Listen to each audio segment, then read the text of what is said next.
preparando o povo para o breve retorno do Salvador. Apresenta...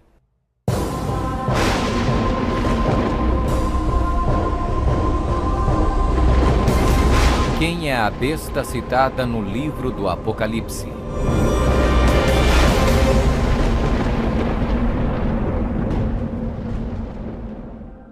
O livro do Apocalipse é um dos livros mais amplamente discutidos e debatidos entre estudantes da Bíblia e acadêmicos seculares. Em suas páginas estão registradas as advertências mais aterradoras e profecias explícitas que se possa imaginar. Bem-aventurado aquele que guarda as palavras da profecia deste livro. Um dos símbolos mais cativantes, mas muitas vezes mal interpretado das escrituras apocalípticas do Apocalipse, está no capítulo 13, onde fala sobre a besta do mar, que muitas vezes é referida simplesmente como a besta. Durante séculos, muitas pessoas têm incessantemente especulado qual a identidade da besta. A Bíblia, no entanto, é o seu próprio intérprete. Ao comparar Escritura com Escritura e permitindo que a Bíblia se interprete a si mesma, a identidade da besta torna-se indiscutivelmente clara. Observação: nas profecias bíblicas, a besta simplesmente representa um reino. A besta do mar está inexoravelmente ligada a dois outros símbolos usados na Bíblia, todos representando o mesmo poder e o mesmo reino. Apocalipse 17. A prostituta montada numa besta de 7 cabeças. Daniel 7. O chifre pequeno.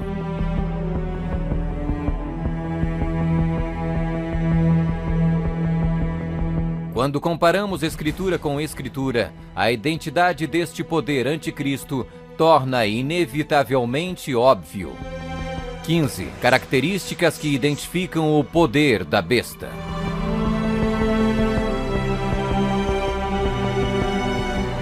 1. É uma igreja e uma cidade. E a mulher, prostituta, que viste é a grande cidade que reina sobre os reis da terra. Apocalipse 17, 18. Observação: na profecia, a mulher é igual à igreja, a prostituta, mulher, portanto, igual uma apóstata, igreja infiel. 2. Está sentada sobre 7 montes.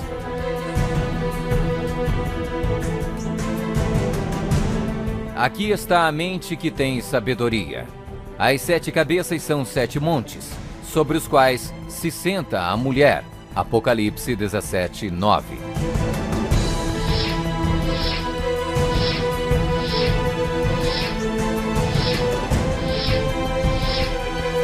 Está vestida de púrpura e escarlate, e é adornada de ouro e pedras preciosas. A mulher, igreja, estava coberta de púrpura e escarlate, e adornada de ouro, de pedras preciosas e pérolas. Apocalipse 17, 4. 4. Exerce poder sobre todos os habitantes da terra. Também foi-lhe dada autoridade sobre toda a tribo, povo, língua e nação.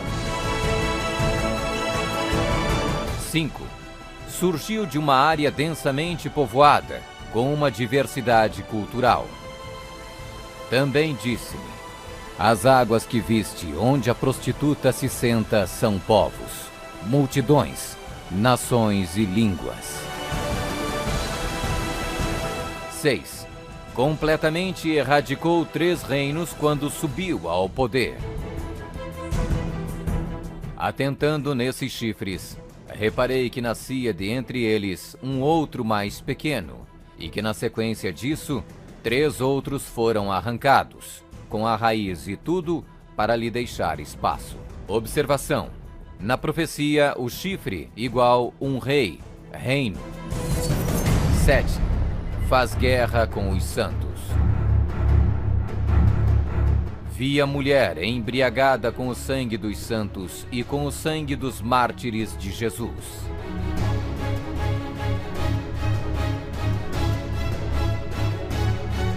Oito. Tem um único homem que age e fala por todos. Eis que neste chifre havia olhos, como os de homem, e uma boca que falava com grande insolência. 9. O soberano deste reino se levanta contra tudo que se chama Deus. Ninguém de nenhum modo vos engane.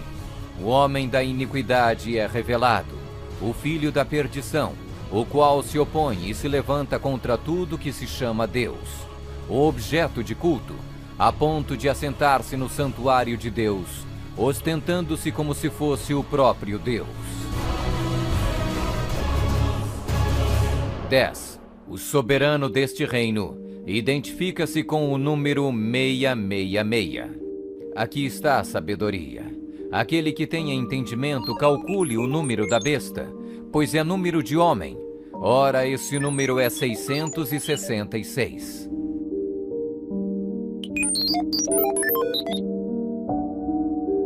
11. Fala arrogâncias e blasfêmias. Foi-lhe dada uma boca que proferia arrogâncias e blasfêmias. 12. Tentou mudar o calendário e a lei de Deus. E cuidará em mudar os tempos e a lei.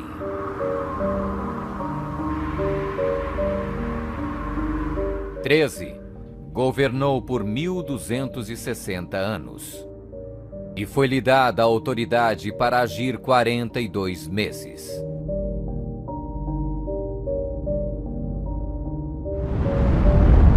Observação. Um dia profético igual um ano literal. Ano lunar, 354 dias. Ano solar, 365 dias.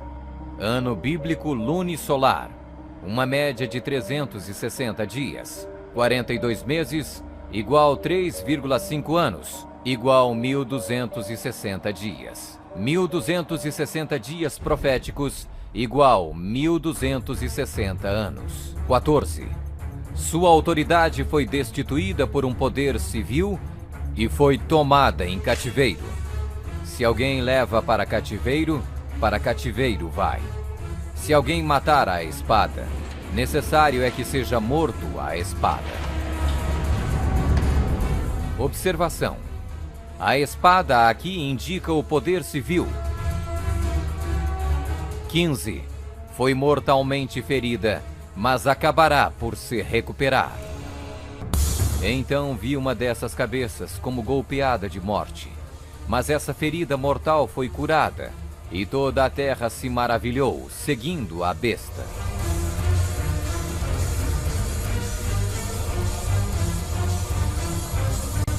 É uma igreja e uma cidade. Está sentada sobre 7 montes. Está vestida de púrpura e escarlate, e adornada de ouro e pedras preciosas. Exerce poder sobre todos os habitantes da terra. Surgiu de uma área densamente povoada, com uma diversidade cultural.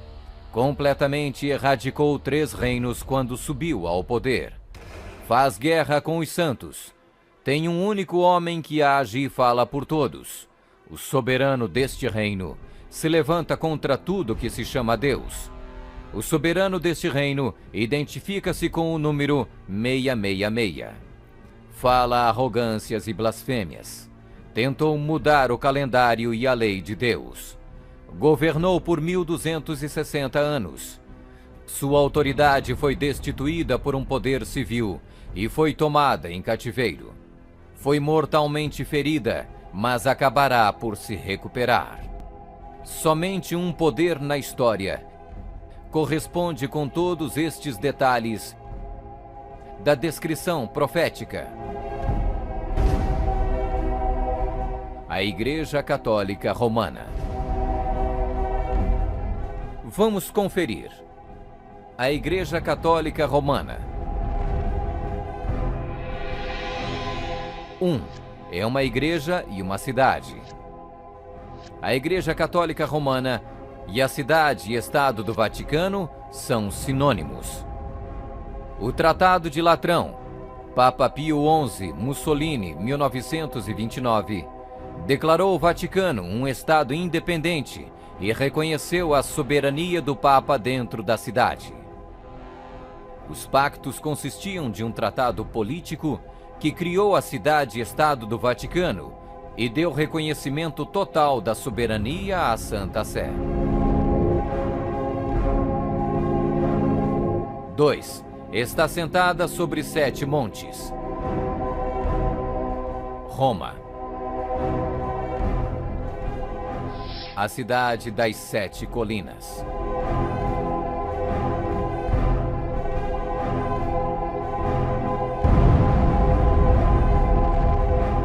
Palatino, o Capitólio, o Aventino, Célio, Esquilino, o Viminale, Quirinale. O local histórico de Roma, nas famosas 7 colinas, foi ocupado durante a Idade do Bronze.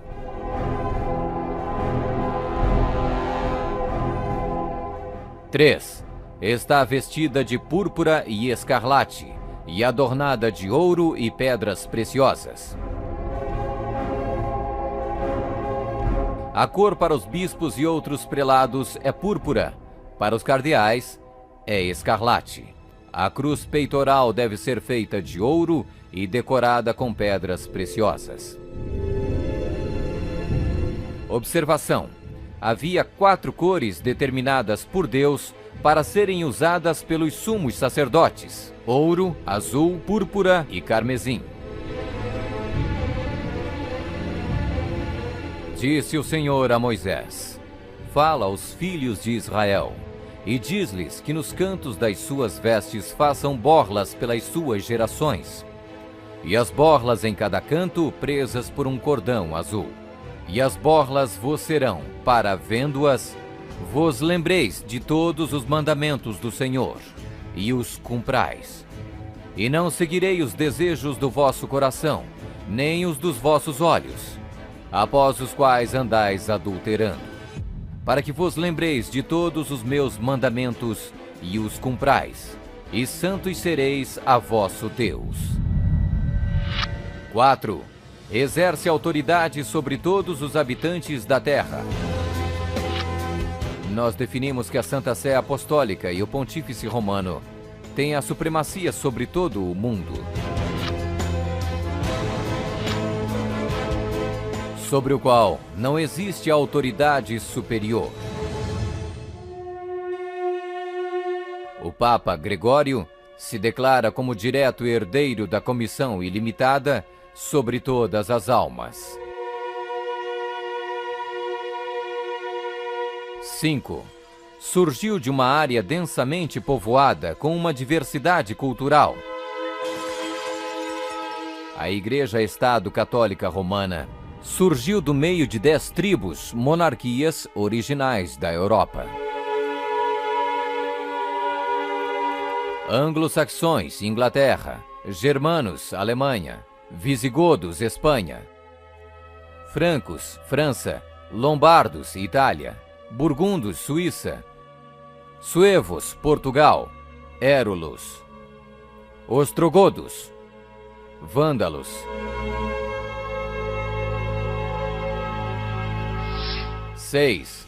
completamente erradicou 3 reinos quando subiu ao poder.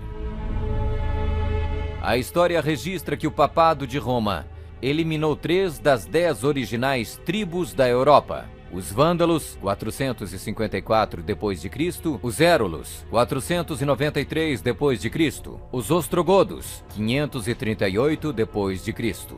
O imperador católico Zeno preparou um tratado com os ostrogodos em 487, o qual resultou na erradicação do reino ariano dos érulos em 493. E o imperador católico Justiniano exterminou os vândalos arianos em 534 e, significativamente, quebrou o poder dos arianos ostrogodos em 538. Assim foram os 3 chifres de Daniel, os Érulos, os Vândalos e os ostrogodos, arrancados pela raiz. Hoje não existe uma única linhagem que pode ser rastreada até um destes 3 reinos. Eles foram literalmente erradicados, arrancados pela raiz. 7. Faz guerra com os santos.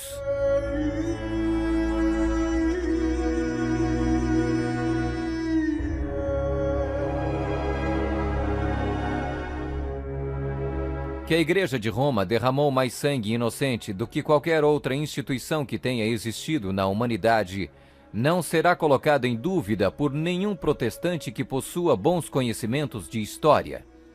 É impossível formar uma ideia completa do enorme número de vítimas, e é quase certo não existir poder de imaginação capaz de compreender adequadamente seu sofrimento.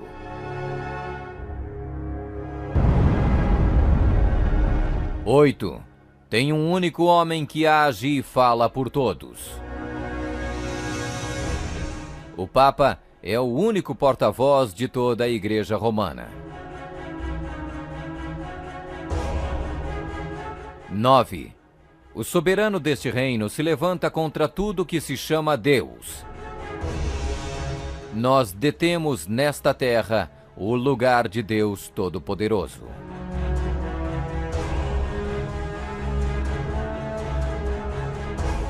10. O soberano deste reino identifica-se com o número 666. A tríplice coroa do Papa tem a inscrição Vicarius Filii Dei, que em latim significa o vigário do Filho de Deus. O valor numérico do título blasfêmico é 666.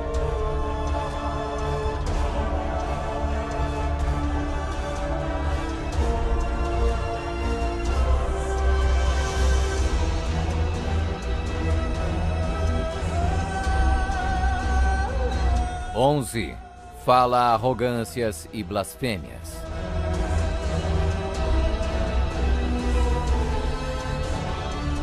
A Sagrada Escritura define blasfêmia como 1. Afirmam ser Deus na terra. O Papa não é apenas o representante de Jesus Cristo, mas ele é Jesus Cristo, ele mesmo oculto sob o véu da carne. 2. Afirma o poder de perdoar pecados. Esta autoridade judicial irá até mesmo incluir o poder de perdoar pecados.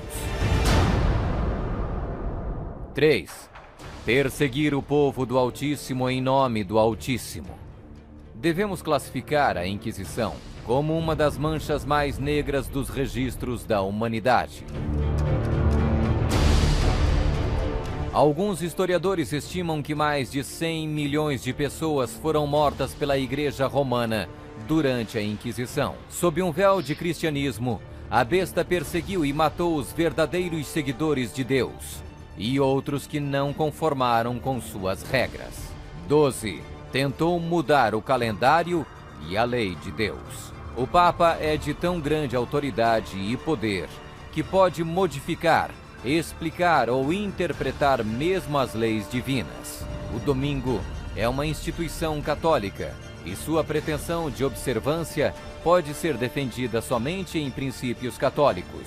Do início ao fim das Escrituras, não há uma única passagem que justifique a transferência do culto público semanal do último dia da semana para o primeiro. A Igreja Católica declara naturalmente ter sido a mudança do sábado para o domingo um ato seu, e o ato é um sinal de sua autoridade eclesiástica.